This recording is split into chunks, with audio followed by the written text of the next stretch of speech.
Hello and welcome to the programme which looks at the Holy Land. I am Paul Calvert. Psalm 102 verse 1 from the New King James Bible says this: Hear my prayer, O Lord, and let my cry come to you. I'm with Susan Michael from American Christian Leaders for Israel, which is part of the ICEJ USA.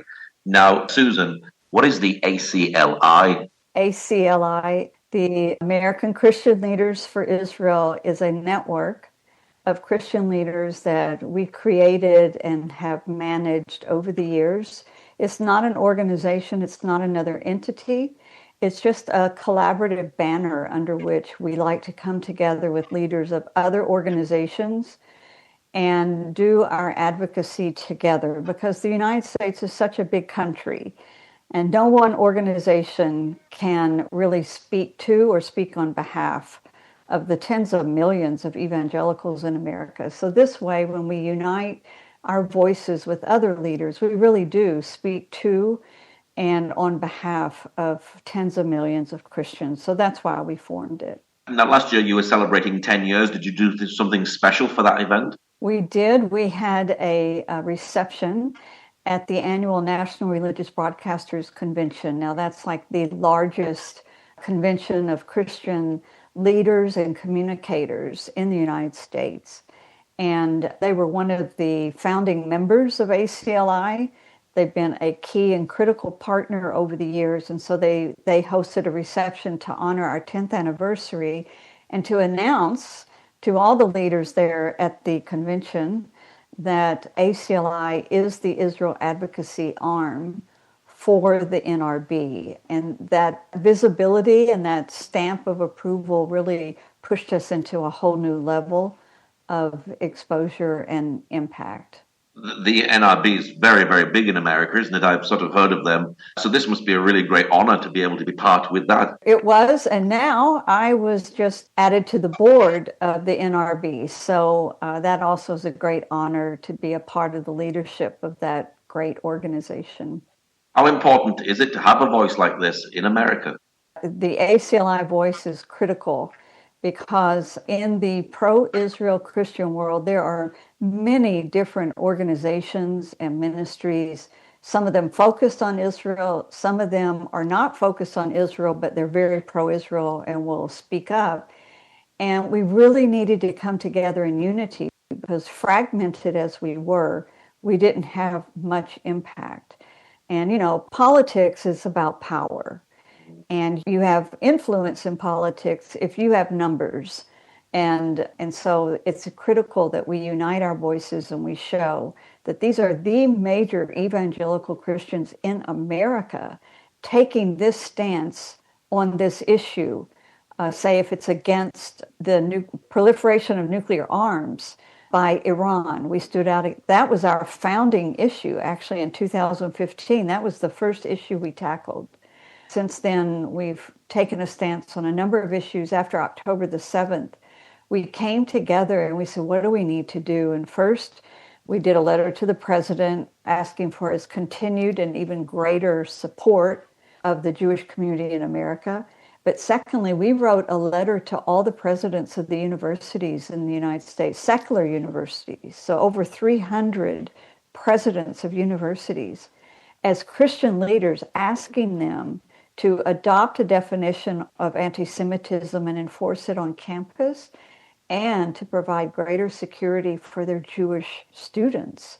So that was very powerful coming from Christian leaders. So those are just a few of the examples. That must be really important, actually, doing that for the campuses, because we're seeing so much how Marxism and things are actually getting into the campuses and how students are reacting about what's going on in Israel. Absolutely. We're currently working with a lot of Christian campuses. Now, they are not as rabid anti-Israel as your secular, especially your Ivy League campuses and all. Our Christian colleges, though, are being impacted by social media. And as you know, there's just a proliferation of lies and false accusations against Israel, also against the Christians that support Israel. And so these Christian students, they hear all kinds of things, and they're genuinely confused. And they do want to know the truth, and that's the difference. And so we're beginning to really work more aggressively with Christian campuses to provide resources for those students who really do want to know the truth. And it's very gratifying, I will say. Now, many Christians who are reading the book of Genesis and supporting Israel and becoming Zionists, but is anti-Zionism now becoming the new anti-Semitism? Yes, it is. And we have to understand that the face of anti-Semitism, it changes over the generations. We call it, it's like a mutating virus. And whenever you think that that type of anti-Semitism will never appear again, it just has gone dormant.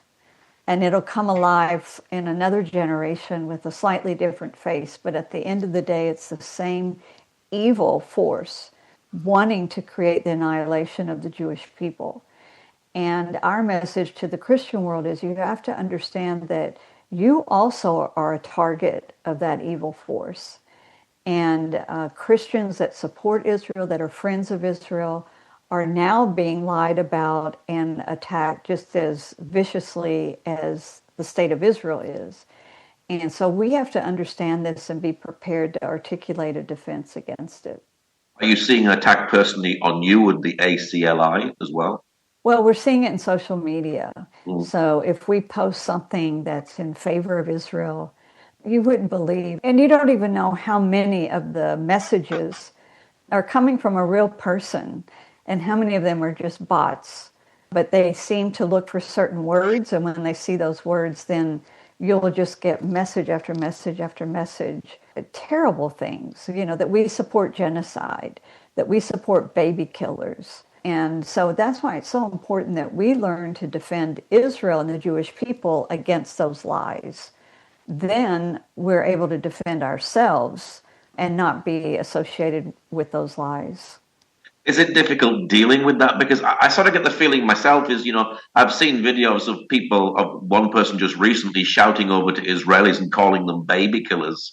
And within their mind, they feel really justified about shouting that because they believe the narrative and believe the lies. Is it really difficult fighting this narrative and dealing with this narrative? Because I think they walk away feeling so righteous because, yeah, we are fighting this, they are baby killers and they are doing this, they are committing genocide. It's extremely difficult to combat this. And I will say this is a very well-funded campaign. Some of it's actually being conducted by state governments. It's not just, these are not individuals out there just coming up with this. And as I said, sometimes it's just a digital campaign of bots. These aren't even real people, but they've got profiles on social media that make them look like they're a real person. And so the funding and the numbers, you end up diluted by this messaging. And you don't even know it's coming from real people. So, but that influences young people. They see this and they think, well, then this must be the right view because look at all these people that agree with it. And I, who've been around for a long, look at it and say, I don't even know those are real people. But it's very impactful. And without really significant funding and a coordinated campaign, it's impossible to combat this. So we have started through the American Christian Leaders for Israel Network, we've started a social media sharing collaboration where every week we're just putting up some posts and anybody can go in and use them under their own branding, their own identity on social media, just to help a lot of these smaller organizations that don't even have staff for social media. But I'll tell you what we're doing is just a drop in the bucket. And what's needed is a very well-funded campaign coordinated like this. And we've got the network, we've got the desire to do it, but it needs significant funding and great coordination. Israel's been fighting a war for 2.5 years. Do you feel like you are fighting a war as well with Israel at this time? Oh, absolutely. We are in the trenches with Israel fighting on the 8th front. Now, Israel was fighting a 7-front war that was a military fronts.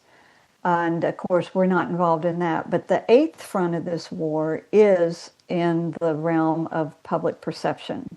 And that is where we are. We are definitely in the trenches fighting that war alongside Israel. Is Israel losing that war, do you think? Yes. Yeah. We have been losing.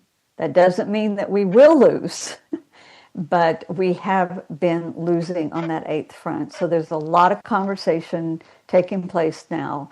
How do we do a better job? How can we join forces? And that's key. We must join forces. No one organization can do it on their own. So we're a part of a lot of conversations like that right now. And I do believe that we can turn this around, but it will take years. What happened in 2 years will now take a decade to undo, but it can be done. Are you seeing young evangelicals actually walking away from Israel as well? We see churches walking away from Israel. And yes, we see young evangelicals walking away. A lot of it, though, is not out of an adamant anti-Israel stance. It could be a fatigue over the combative nature of the issue. It could be confusion, that they just don't understand it enough and they're overwhelmed by it. And it could be that they don't quite understand how it's even significant for them. Why is that important to them? I'm out studying to be a doctor, or I'm going to be a lawyer, or why is this so important, and walking away from it? It is an overwhelming battle. But we have found that when we get time with a young evangelical and we help connect this issue to their Bible, you've got them. Once that happens, then the light bulbs go off. The dots are connected, and then they understand the significance of it, and many of them become committed to being a lifelong advocate for Israel. Now, in America, you have strong voices like Candace Owens and Tucker Carlson to contend with. Are they doing a lot of damage to the pro-Israel narrative? They have been doing a lot of damage. Quite honestly, though, they're becoming so radical that I think they're losing the charm that they had at first. They're coming across as really unbalanced, but they've just got so many followers, and they've got such a large presence in the media, in mainly social media platform, but then that carries over. Because of their large presence, they are still having an influence. And the third one, of course, is Nick Fuentes. Nick has a very large following of young evangelical, especially young men. And it's dangerous. It doesn't mean they agree with everything he says, but they are kind of drawn to his style. And there's a big need within young evangelicals that he's tapping into. And so they're listening to him. And that's extremely dangerous.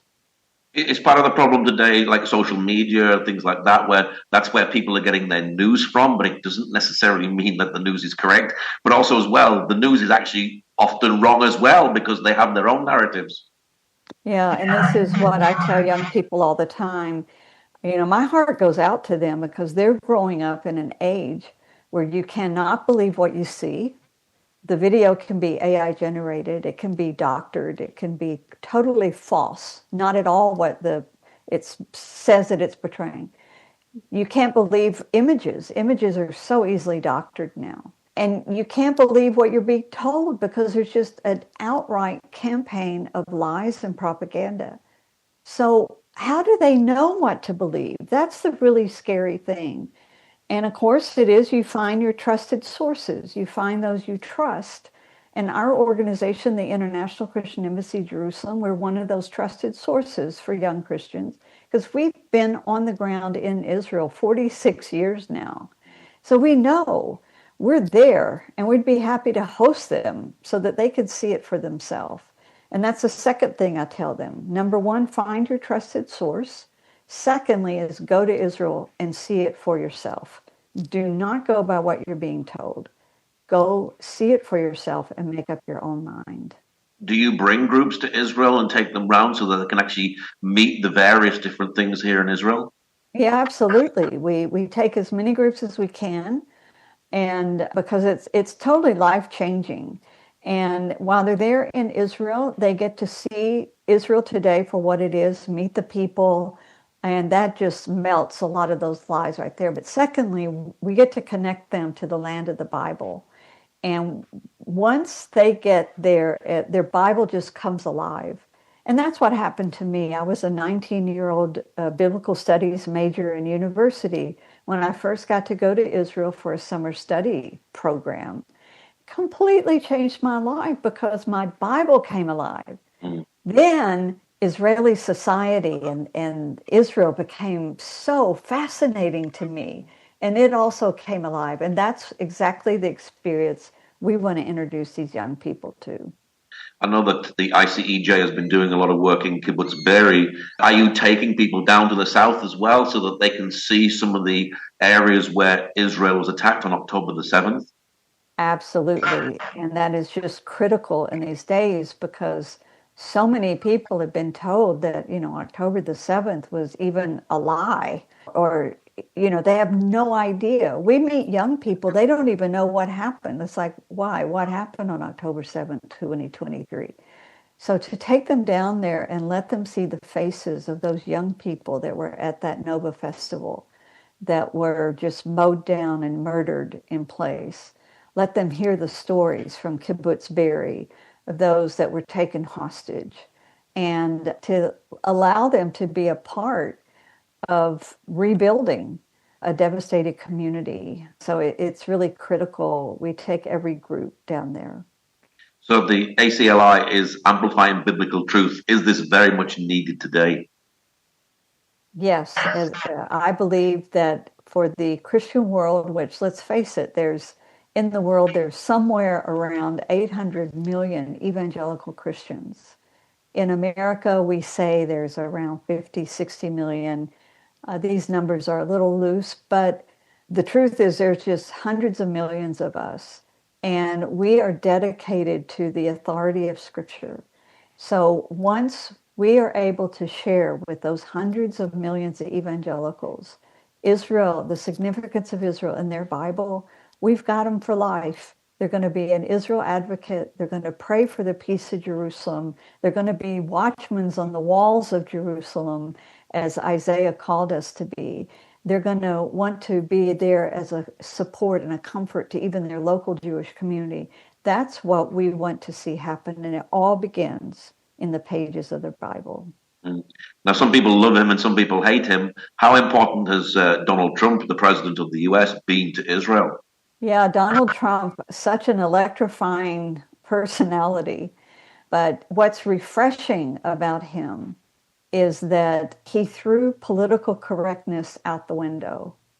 And he brought a fresh approach to decision making and to policies.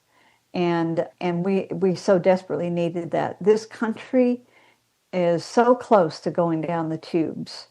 And so he has helped to turn that around because of his willingness to kick against the goads. And so a lot of people don't like that in him. But there's also great positive things that he's doing. And he certainly has my support. Why do you support Israel? I support Israel because, number one, I understand the significance of Israel and the return of the Jewish people to their ancient homeland as a fulfillment of God's promises to them. And he also promised that he would bless those that bless what he was doing with the children of Israel. And so I've been a lifelong blesser of Israel because of that. But secondly, I understand the geopolitical significance of Israel as an American. I mean, there are so many reasons to support Israel that go beyond the pages of the Bible. And because of all those reasons, I'm a supporter of Israel and have been my entire adult life and will be until my final breath. And all that support that you have is all Bible based, and we can actually present Bible facts about how God is giving the land and it's an eternal covenant. Whereas replacement theology is just odd scriptures taking out from here and there and has no real strong Bible root or basis, does it? No, the scandal of replacement theology, there's really two. One is that it has to either disregard whole portions of Scripture or completely spiritualize them so that they actually mean something other than what it says. That's the only way you can make replacement theology work. And that's why it's so dangerous. If you just read the Bible to mean what it says, then there's no replacement there. There are some scriptures in the New Testament that you need to understand who is the Apostle Paul actually speaking to, and what was he meaning by that, because we can take it out of context. But the second scandal of replacement theology is what it does to the very character of God, our understanding of the character of God. He becomes a God that had a plan that failed. If you understand his plan that he set forth with Abraham and created the people of Israel, then failed because of their rejection of the messianic credentials of Jesus and the crucifixion of Jesus. What kind of God had a plan that failed? And what kind of God is not faithful and true to his promises? His promises to Abraham were unconditional. So these two reasons, I find replacement theology to be very disturbing. And so we speak on this all the time to bring a very clear understanding of the continuity of the Bible, that the story that began in Genesis goes all the way through to Revelation, which means it's still going on today, because we haven't seen much of Revelation take place yet. And so that story is still going on. It's one continual story, and God is faithful and true and the same throughout all of it. And so replacement theology really sets up the Bible reader for confusion and major disconnect, and I think walking away from much of the Bible, and that would be very, very sad. What is your prayer finally for Israel today? Of course, my prayer is for the peace of Jerusalem, for that day when nations will learn war no more, and that they are going to turn their swords into plowshares.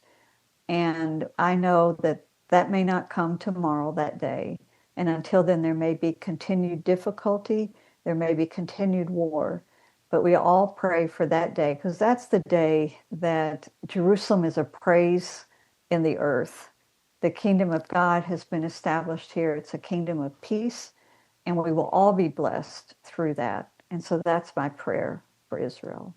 What's your website for people who'd like to know more about the work that you do? Well, our website is the ICEJUSA.org, and the website for our leadership network is ACLFORIsrael.com. Well, Susan, thank you very much for sharing today. Thank you, Paul. Great to be with you. Thank you for joining us today. Pray that God will move by his mighty power in the Holy Land and bring his peace.